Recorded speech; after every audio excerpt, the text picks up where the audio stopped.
Inox Himachal news में आपका स्वागत है। आप देख रहे हैं हिमाचल दोपहर। आइए जानते हैं क्या है अब तक की बड़ी खबर। मंडी के बाल चौकी में भर भराकर गिरा 30 कमरों का मकान। आपदा प्रभावितों को मिलेगी 1 बीघा जमीन। केंद्र को भेजा जाएगा प्रस्ताव। नारकंडा सीवेज ट्रीटमेंट प्लांट के ओवरफ्लो पर सरकार को नोटिस। शिमला के रिज मैदान पर दिल्ली के बुजुर्ग ने उड़ाए 19,000 रुपए। कालम में सड़क पार कर रही 10 वर्षीय बच्ची को ट्रक ने कुचला, मौके पर मौत। आइए जानते हैं अब खबरें विस्तार से।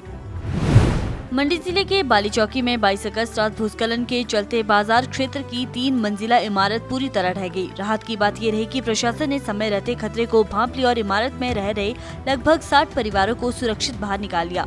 सभी प्रभावित परिवार फिलहाल प्रशासन द्वारा बनाए गए राहत शिविरों में रह रहे हैं। ये इमारत बाली राम और बीरी सिंह की थी, जिसमें 8 दुकानें और 30 कमरे किराए पर दिए गए थे। भूस्खलन की इस घटना ने न केवल इमारतों को प्रभावित किया, बल्कि बाली चौकी, शारज खलाओ और रही गांव को जोड़ने वाली सड़क भी टूट गई है, जिससे आवागमन पूरी तरह बंद है।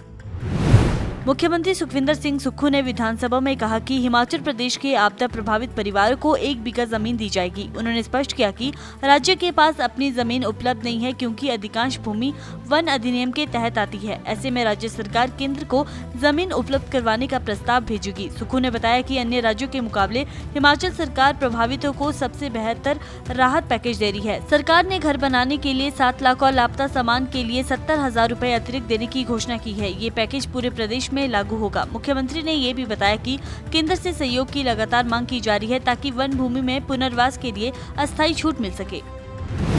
प्रदेश हाईकोर्ट ने नारकंडा में स्थित सीवेज ट्रीटमेंट प्लांट के ओवरफ्लो और उससे उत्पन्न गंदगी तथा दुर्गंध की शिकायत को जनहित याचिका में तब्दील करते हुए सरकार और अन्य संबंधित पक्षों को नोटिस जारी कर दिया है। कोर्ट ने राज्य प्रदूषण नियंत्रण बोर्ड को घटनास्थल की मौजूदा स्थिति का जायजा लेकर रिपोर्ट प्रस्तुत करने का आदेश दिया है। शिकायत में आरोप लगाया गया है कि ट्रीटमेंट प्लांट का ओवरफ्लो होने के कारण क्षेत्र में गंदगी और तेज दुर्गंध फैल रही है, जिससे स्थानीय लोगों को भारी परेशानी हो रही है।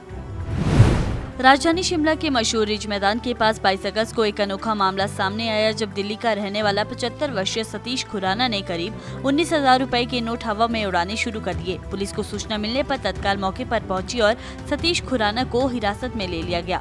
पूछताछ में ज्ञात हुआ कि वो मानसिक तौर पर ठीक नहीं है और इस कार्रवाई के पीछे कोई बड़ा उद्देश्य नहीं था। उन्होंने नोट उड़ाते वक्त भारत माता की जय के नारे भी लगाए। पुलिस ने लोगों की मदद से उड़ाए गए नोटों को इकट्ठा किया और कुल 19,000 से अधिक रुपए वापस सतीश खुराना को सौंपे।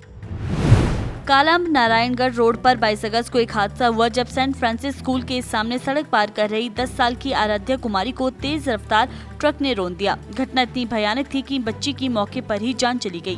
ट्रक चालक तुरंत ही मौके से फरार हो गया। इस हादसे से गुस्साए लोगों ने चक्का जाम कर सड़कों पर लंबी कतारें लगा दी। पुलिस ने तुरंत पहुंचकर माहौल को नियंत्रित किया और आरोपी ट्रक चालक की गिरफ्तारी के लिए टीम बनाकर छापेमारी शुरू कर दी है।